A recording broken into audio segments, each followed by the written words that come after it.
श्रीमद् भागवत गीता अध्याय 3।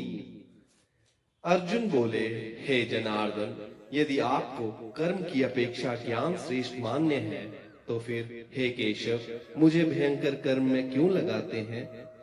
आप मिले हुए वचनों से मेरी बुद्धि को मानो मोहित कर रहे हैं, इसलिए उस एक बात को निश्चय करके कहिए जिससे मैं कल्याण को प्राप्त हो जाऊं। श्री भगवान बोले, हे निष्पाप, इस लोक में दो प्रकार की निष्ठा मेरे द्वारा पहले की गई है। उनमें से सांख्य योगियों की निष्ठा तो ज्ञान से और योगियों की निष्ठा कर्म योग से होती है। मनुष्य ना तो कर्मों का आरंभ किए बिना निष्कर्मता को यानी योग निष्ठा को प्राप्त होता है और ना कर्मों के केवल त्याग मात्र से सिद्धि यानी सांख्य निष्ठा को प्राप्त होता है। निसंदेह कोई भी मनुष्य किसी भी काल में क्षण मात्र भी बिना कर्म किए नहीं रहता, क्योंकि सारा मनुष्य समुदाय प्रकृति जनित गुणों द्वारा परवश हुआ कर्म करने के लिए बाध्य किया जाता है। जो मूढ़ बुद्धि मनुष्य समस्त इंद्रियों को हठ पूर्वक ऊपर से रोक कर मन में उन इंद्रियों के विषयों का चिंतन करता रहता है, वो मिथ्याचारी अर्थात दंभी कहा जाता है। किंतु हे अर्जुन, जो पुरुष मन से इंद्रियों को वश में करके अनासक्त हुआ समस्त इंद्रियों द्वारा कर्म योग का आचरण करता है, वही श्रेष्ठ है। तू शास्त्र विहित कर्तव्य कर्म कर, क्योंकि कर्म ना करने की अपेक्षा कर्म करना श्रेष्ठ है, तथा कर्म ना करने से तेरा शरीर निर्वाह भी नहीं सिद्ध होगा। यज्ञ के निमित्त किए जाने वाले कर्मों से अतिरिक्त दूसरे कर्मों में लगा हुआ ही ये मनुष्य समुदाय कर्मों से बंधता है। इसलिए हे अर्जुन, तू आसक्ति से रहित होकर उस यज्ञ के निमित्त ही भली भांति कर्तव्य कर्म कर। प्रजापति ब्रह्मा ने कल्प के आदि में यज्ञ सहित प्रजाओं को रचकर उनसे कहा कि तुम लोग इस यज्ञ के द्वारा वृद्धि को प्राप्त हो, और ये यज्ञ तुम लोगों को इच्छित भोग प्रदान करने वाला हो। तुम लोग इस यज्ञ के द्वारा देवताओं को उन्नत करो और वे देवता तुम लोगों को उन्नत करें। इस प्रकार निस्वार्थ भाव से एक दूसरे को उन्नत करते हुए तुम लोग परम कल्याण को प्राप्त हो जाओगे। यज्ञ के द्वारा बढ़ाए हुए देवता तुम लोगों को बिना मांगे ही इच्छित भोग निश्चय ही देते रहेंगे। इस प्रकार उन देवताओं के द्वारा दिए गए भोगों को जो पुरुष उनके बिना दिए स्वयं भोगता है, वे चोर ही है। यज्ञ से बचे हुए अन्न को खाने वाला श्रेष्ठ पुरुष सब पापों से मुक्त हो जाता है, और जो पापी लोग अपना शरीर पोषण करने के लिए ही अन्न पकाते हैं, वे तो पाप को ही खाते हैं। संपूर्ण प्राणी अन्न से उत्पन्न होते हैं। अन्न की उत्पत्ति वृष्टि से होती है, वृष्टि यज्ञ से होती है, और यज्ञ विहित कर्मों से उत्पन्न होने वाला है। कर्म समुदाय को तू वेद से उत्पन्न और वेद को अविनाशी परमात्मा से उत्पन्न हुआ जान। इससे सिद्ध होता है कि सर्वव्यापी परम अक्षर परमात्मा सदा ही यज्ञ से प्रतिष्ठित है। हे पार्थ, जो पुरुष इस लोक में इस प्रकार परंपरा से प्रचलित सृष्टि चक्र के अनुकूल नहीं बरतता, अर्थात अपने कर्तव्य का पालन नहीं करता, वो इंद्रियों के द्वारा भोगों में रमण करने वाला पापायु पुरुष व्यर्थ ही जीता है। परंतु जो मनुष्य आत्मा में ही रमण करने वाला और आत्मा में ही तृप्त तथा आत्मा में ही संतुष्ट हो, उसके लिए कोई कर्तव्य नहीं है। उस महापुरुष का इस विश्व में ना तो कर्म करने से कोई प्रयोजन रहता है और ना कर्मों के ना करने से कोई प्रयोजन रहता है, तथा संपूर्ण प्राणियों में भी इसका किंचिन मात्र भी स्वार्थ का संबंध नहीं रहता। इसलिए तू निरंतर आसक्ति से रहित होकर सदा कर्तव्य कर्म को भली भांति करता रह, क्योंकि आसक्ति से रहित होकर कर्म करता हुआ मनुष्य परमात्मा को प्राप्त होता है।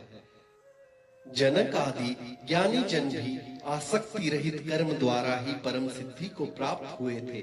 इसलिए तथा लोक संग्रह को देखते हुए भी तू कर्म करने को ही योग्य है, अर्थात तुझे कर्म करना ही उचित है। श्रेष्ठ पुरुष जो जो आचरण करता है, अन्य पुरुष भी वैसा वैसा ही आचरण करते हैं। वे जो कुछ प्रमाण कर देता है, समस्त मनुष्य समुदाय उसके अनुसार बरतने लग जाता है। हे अर्जुन, मुझे इन तीनों लोकों में ना कुछ कर्तव्य है और ना कोई भी प्राप्त करने योग्य वस्तु अपर्याप्त है, तो भी मैं कर्म में ही बरतता हूँ।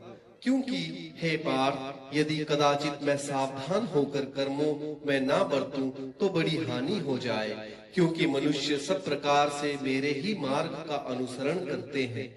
इसलिए यदि मैं कर्म ना करूं तो ये सब मनुष्य नष्ट भ्रष्ट हो जाएं, और मैं संकर्ता को करने वाला हूँ तथा इस समस्त प्रजा को नष्ट करने वाला बनूं। हे भारत, कर्म में आसक्त हुए अज्ञानी जन जिस प्रकार कर्म करते हैं, आसक्ति रहित विद्वान भी लोक संग्रह करना चाहता हुआ उसी प्रकार कर्म करे। परमात्मा के स्वरूप में अटल स्थिति हुए ज्ञानी पुरुष को चाहिए कि वे शास्त्र विहित कर्मों में आसक्ति वाले अज्ञानियों की बुद्धि में भ्रम अर्थात कर्मों में अश्रद्धा उत्पन्न ना करे, किंतु स्वयं शास्त्र विहित समस्त कर्म भली भांति करता हुआ उनसे भी वैसा ही करवाए। वास्तव में संपूर्ण कर्म सब प्रकार से प्रकृति के गुणों द्वारा किए जाते हैं, तो भी जिसका अंतकरण अहंकार से मोहित हो रहा है, ऐसा अज्ञानी मैं करता हूँ ऐसा मानता है। परंतु हे महाबाहो, गुण विभाग और कर्म विभाग के तत्व को जानने वाला ज्ञान योगी संपूर्ण गुण ही गुणों में बरत रहे हैं ऐसा समझकर उनमें आसक्त नहीं होता। प्रकृति के गुणों में अत्यंत मोहित हुए बिना मनुष्य गुणों में और कर्मों में आसक्त रहते हैं।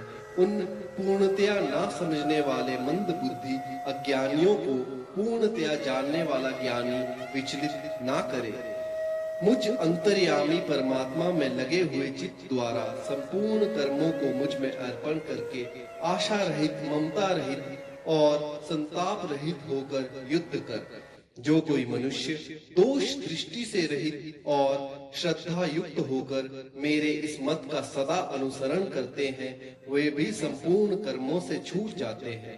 परंतु जो मनुष्य मुझ में दोषारोपण करते हैं और मेरे इस मत के अनुसार नहीं चलते, उन मूर्खों को तू संपूर्ण ज्ञानों में मोहित और नष्ट हुआ ही समझ। सब प्राणी प्रकृति को प्राप्त होते हैं, अर्थात अपने स्वभाव के परवश हुए कर्म करते हैं। ज्ञानवान भी अपनी प्रकृति के अनुसार चेष्टा करता है, फिर इससे किसी का हठ क्या करेगा। इंद्रिय के अर्थ में अर्थात प्रत्येक इंद्रिय के विषय में राग और द्वेष छिपे हुए स्थित है। मनुष्य को उन दोनों के वश में नहीं होना चाहिए, क्योंकि वे दोनों ही इसके कल्याण मार्ग में विघ्न करने वाला महान शत्रु है। अच्छी प्रकार आचरण में लाए हुए दूसरे के धर्म से गुण रहित भी अपना धर्म अति उत्तम है। अपने धर्म में तो मरना भी कल्याण कारक है और दूसरों का धर्म भय को देने वाला है। अर्जुन बोले, हे कृष्ण, तो फिर ये मनुष्य स्वयं ना चाहता हुआ भी बलात्कार से लगाए हुए की भांति किससे प्रेरित होकर पाप का आचरण करता है। श्री भगवान बोले, रजोगुण से उत्पन्न हुआ ये काम ही क्रोध है। ये बहुत खाने वाला अर्थात भोगों से कभी ना उगाने वाला और बड़ा पापी है। इसको ही तू इस विषय में वैरी जान। जिस प्रकार धुएं से अग्नि और मैल से दर्पण ढका जाता है तथा जिस प्रकार जेल से गर्भ ढका रहता है, वैसे ही उस काम के द्वारा ये अज्ञान ढका रहता है। और हे अर्जुन, इस अग्नि के समान कभी न पूर्ण होने वाले काम रूप ज्ञानियों के नित्य वैरी के द्वारा मनुष्य का ज्ञान ढका हुआ है। इंद्रियां, मन और बुद्धि ये सब इसके वासस्थान कहे जाते हैं। ये काम इन मन, बुद्धि और इंद्रियों के द्वारा ही ज्ञान को आच्छादित करके जीवात्मा को मोहित करता है। इसलिए हे अर्जुन, तू पहले इंद्रियों को वश में करके इस ज्ञान और विज्ञान का नाश करने वाले महान पापी काम को अवश्य ही बलपूर्वक मार डाल। इंद्रियों को स्थूल शरीर से परे यानी श्रेष्ठ, बलवान और सूक्ष्म कहते हैं। इन इंद्रियों से परे मन है, मन से भी परे बुद्धि है, और जो बुद्धि से भी अत्यंत परे है वो आत्मा है। इस प्रकार बुद्धि से परे अर्थात सूक्ष्म, बलवान और अत्यंत श्रेष्ठ आत्मा को जानकर और बुद्धि के द्वारा मन को वश में करके, हे महाबाहो, तू इस काम रूप दुर्जय शत्रु को मार डाल। इति श्रीमद् भगवत गीता का 3रा अध्याय समाप्त।